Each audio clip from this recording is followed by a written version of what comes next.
Sao Paulo, Brazil. For the second straight year, the NFL is celebrating the first Friday of the season in the world's fourth largest This is week one. This is the first game. We know that our job has been done if they don't notice anything. You know, just incredible what our people were able to do. Everybody in the building just crushed it. It was seamless. It was tremendous. Hi, I'm Christina DeRuiter, our Director of Football Logistics for the Los Angeles Chargers, and we are going to show you everything it took to take an NFL team to Brazil. There's just so many little things that go into these trips that people don't really realize that go on behind the scenes. It starts off in the springtime.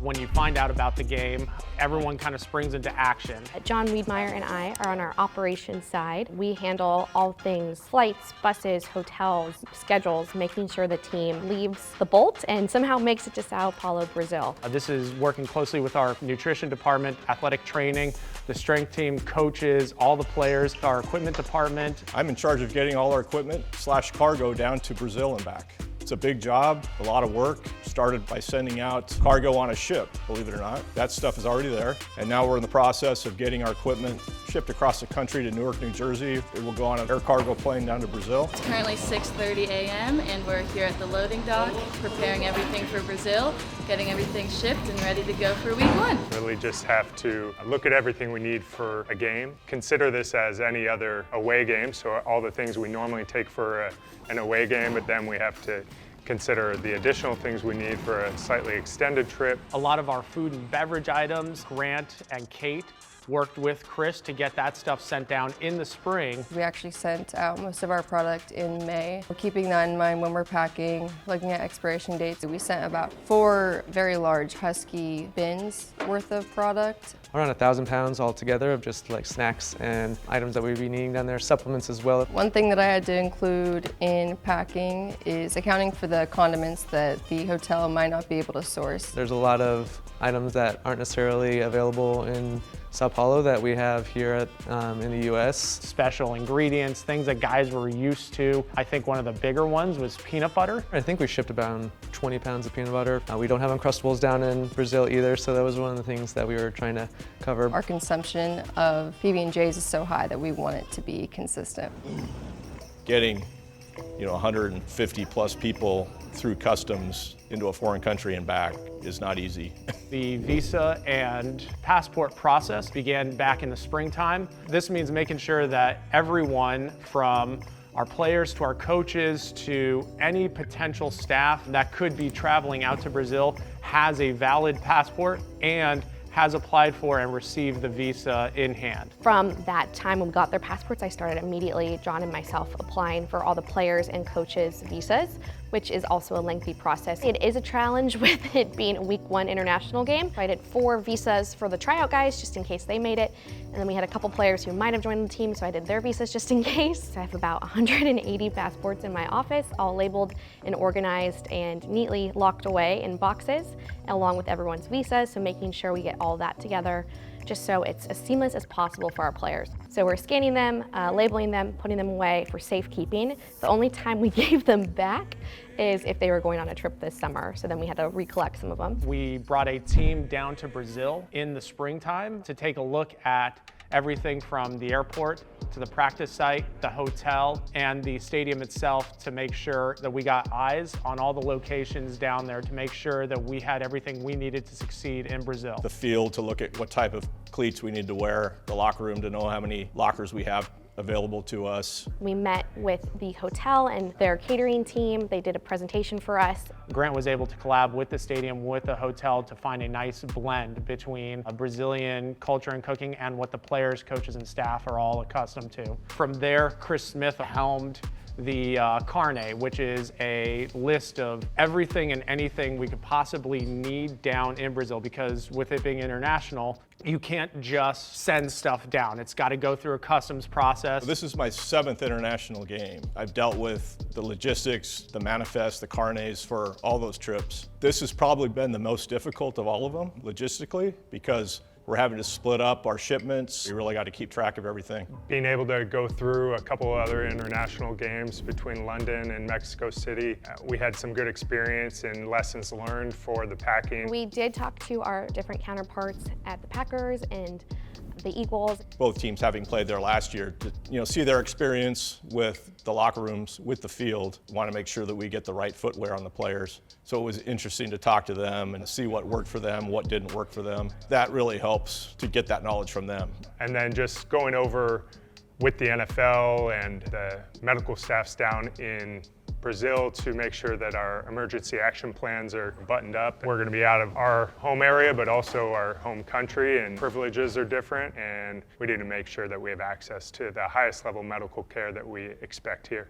The NFL hires a company called Rocket Cargo that helps with the logistics and the manifest and getting the items through customs. And what they'll do is they'll ask for a carnet or a manifest of all your equipment. The equipment is broken down by case or box or bag, how much that bag or case costs, and then the contents, where it's all made, the value. So it's very time consuming. Everybody in the company that has equipment on the trip chips in, and we all put it together into one big sheet. Our players' gear, the jerseys, cameras that our production team uses, the rollers that our strength staff uses, every bit of tape, medicine that needed to be down there basically gets categorized, itemized. So this is the carnet.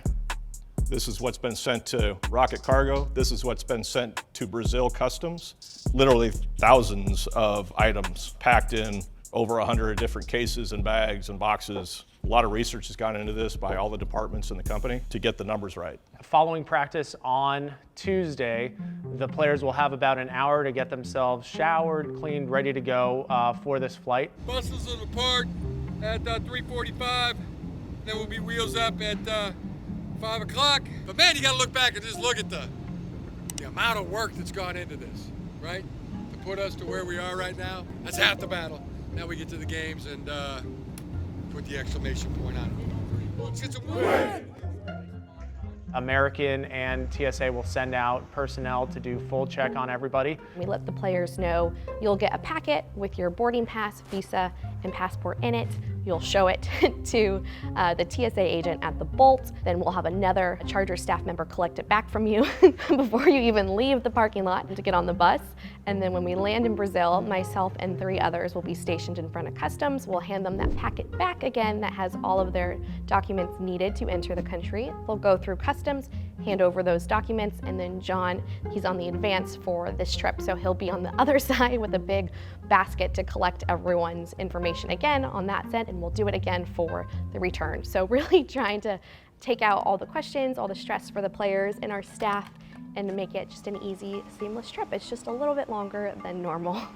I normally advance the airport early, so I'll go early to LAX, make sure the players and all their seats are correct and we have everything accounted for. So we ordered extra, premium blankets for everyone. Our nutrition staff is putting hydration packets together. Our athletic training staff is putting plane kits together with like blue light glasses and different things for recovery. We want to make sure they have ample electrolyte access throughout the flight. So I'll help make sure all of those get on the players and coaches' seats. So that's all ready to hopefully have a smooth flight. We are utilizing a larger plane than we typically would. We're on a 777-300, more lay-flat seats for players, more space to spread out for coaches and staff, as well as resources available from our athletic training staff and the American Airlines folks, because for those 12.5 hours, that is our home. The athletic training staff worked closely with UCLA Health and local doctors in order to make sure that they had the right game plan for approaching the time change and the long flight to Brazil. When we first got word that we were playing in Brazil and they said that the game time was at 9 p.m., it's daunting to start. And then you think about it with a 4-hour time difference, their 9 p.m. start time is our normal prime time, 5 p.m. start time. So we look at this as staying on our normal primetime schedule for a game like this. What we want to do is stay to the West Coast time and utilize our circadian rhythm to our advantage. We don't want to adjust to their timeline and wake up early just because it's 8 o'clock in the morning, because that's 4 o'clock in the morning our time. And we're only going to be there for a short time, a few days, so we want to make sure that it doesn't affect us while we're there, but also doesn't affect us for the weeks to come after that. So our plan is, if we're taking off around 5 p.m. our local time here in LA, we look for guys to get to bed around the same time on the flight that they normally would when they're at home. So, around 4 hours into the flight, they'll have dinner they'll start to wind down.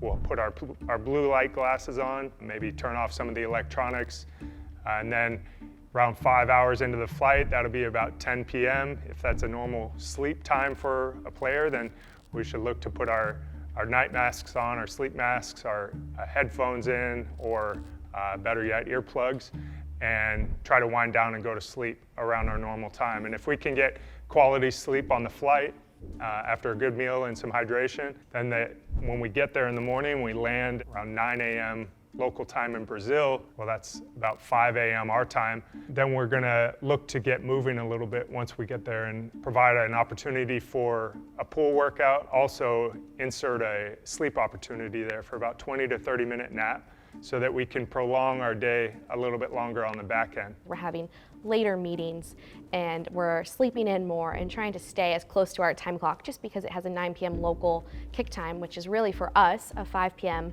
primetime game.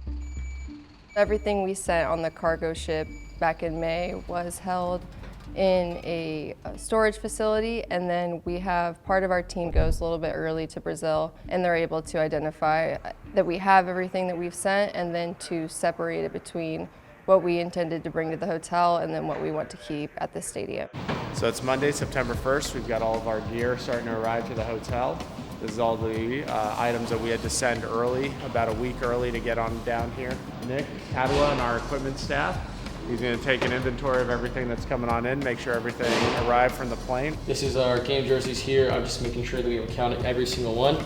Not only do we have a primary jersey for every single player, but we also have a backup for every single player, just in case there's any rips or tears during the game. Our legendary equipment manager, Chris Smith, who's been here for over 30 years, told me that the only way that we can play a game is if we have our jerseys. You know, if we forget, you know, our extra cleats, our extra, you know, hoodies or shorts or whatever, all these extra things that we have, the most important thing is that we have our jersey and pants, and everything else after that we can play the game as long as we have that and our pads. So once the team arrives on Wednesday, they'll have all their player bags with their player equipment to ensure safety.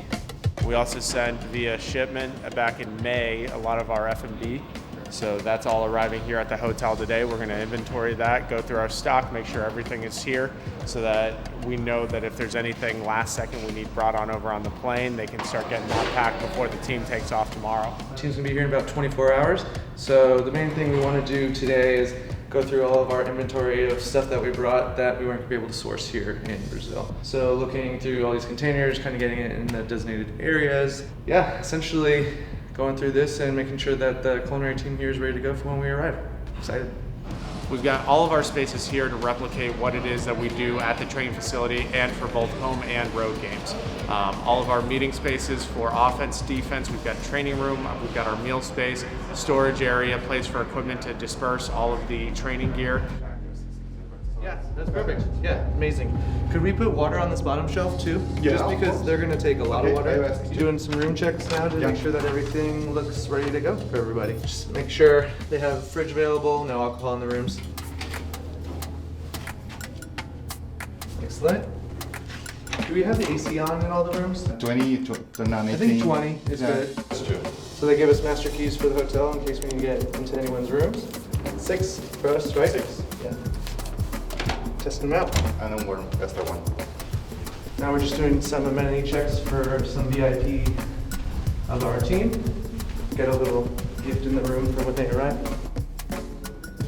Pepper here. Nice. We're gonna provide that. Perfect. Fruit and cheese tray. And chicken fingers, huh? Yeah, chicken tenders, chicken fingers. I think if you guys do them fried. Yeah. Perfect. This is where the team will arrive. Buses will pull up, they'll come off, pick up their room keys here, and then head up to our team space and go to the rooms. When the team gets off the bus, we want to make sure that everything feels right.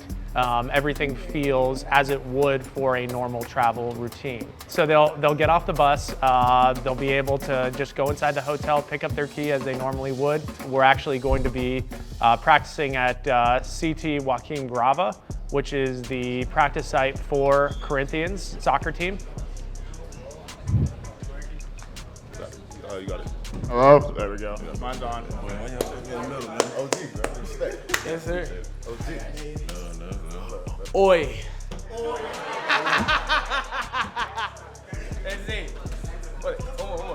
Abigado, pollo, e pollo. He's been working on it all the time. I've been working on that. I'd like to just say just how excited we are to be here.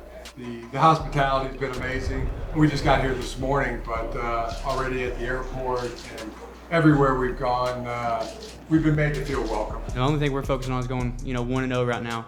The Chiefs are a great team. We know what they're capable of and what they've done in years past. So we know if we want to, be the best, we gotta compete. This is the NFL giving us the opportunity to expand our fan base and get into different countries and be able to do that. Just wondered, obviously a lot of quarterbacks have very strict rituals and routines in the game a week before a game. I just wondered, traveling over here, how that has changed it for you, maybe things you aren't able to do that you would normally do, or things you've had to adjust slightly for your own preparation. No, I think we've done a good job, and fortunately we've got great team nutritionists that have been able to provide us with all of the resources that we need while traveling, and so we're hydrated. We're doing everything we can, food-wise as well, to prepare us for the game. So huge shout out to the team nutritionist for the Chargers. Thank you, guys. This was the last question. Thank you to the players. Thank you for today. Ciao.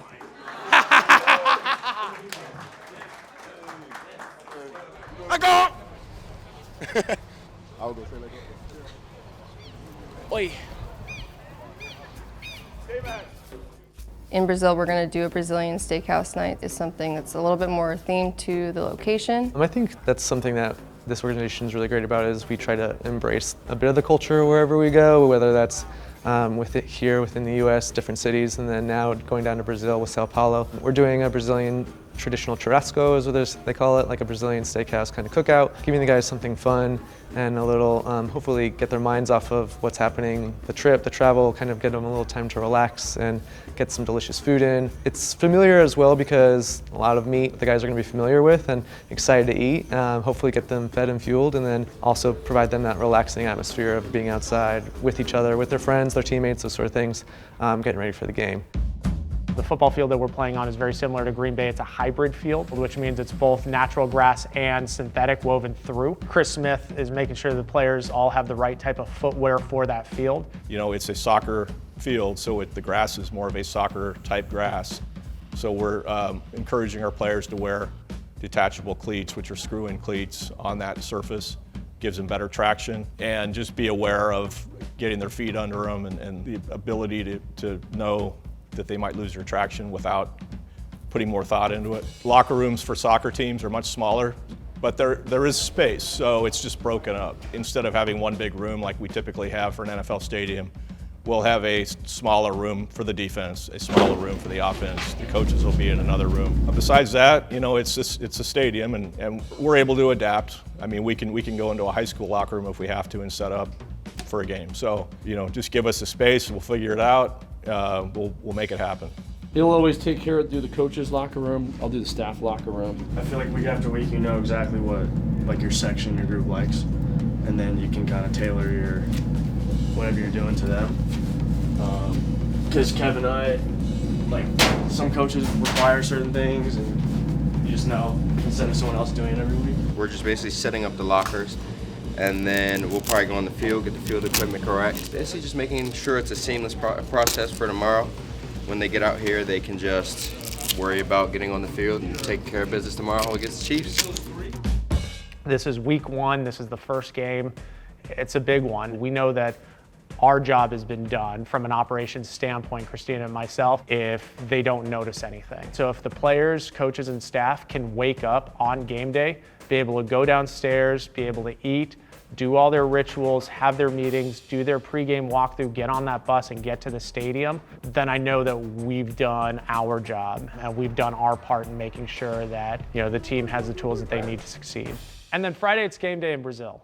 When we get to the stadium, we're arriving in the stadium about 3.5 hours prior to kickoff. The players are going to be able to get there, start their routine. The league works with their partners to make sure that we've got everything to make that stadium and that locker room feel like a home locker room and a home experience. Now look in middle, Mahomes using his feet to extend the play, tries to spin out, can't get away, dropped, sacked. Deion Henley to the 40, to the 45, to the 50, slides down. First down, Chargers. Justin Herbert uses his legs, and that is going to do it at the 2-minute warning. So following the end of the game, our clock starts. 60 minutes after the last whistle blows, our buses are rolling out of the stadium. That was one heck of a job. Give each other a high five for that. Hey, okay. We got a 14-hour flight. Happy flight. Happy flight. Happy flight. Happy flight. No dress. You got the field cord. No dress. Field cord all the way. Love it. Love it. And one question for you. Hey, 60 minutes, so we got to be out here in 60 minutes. So, who's got it better than us? As soon as the game hits 0-0 in Brazil, myself and 2 others on our staff are going to take a shuttle to the airport where we have all of our passports and visas. We'll set them all out, we'll hand them their packet, and they'll go through normal security. On the other end, we'll have another staff member collect it back again and then get immediately on the plane. We'll take off and we'll be landing in the afternoon on Saturday, the day after the game. Really, amongst our staff, we keep talking about, oh, we can't wait until Saturday afternoon when we get back to the US, because then we'll know that all of our hard work for months on end, that it's all been worth it. It's a relief to get through these trips because it's a lot of work. But for what we do, it's like the ultimate challenge. When you get through it, and especially if you win it, it's very rewarding. Take a lot of pride in going down there and putting on a good show. When you get into the stadiums and the energy level, it's really exciting. Our team is infectious. I know we see it because we see them every day, but getting them there in person, seeing them interact with fans, I think their fans will fall in love with our players like we do, and I'm really excited for that opportunity. You know, it's going to feel great to touch down on September 6th, knowing that we accomplished something great in Brazil. We got the job done, now on to the next one.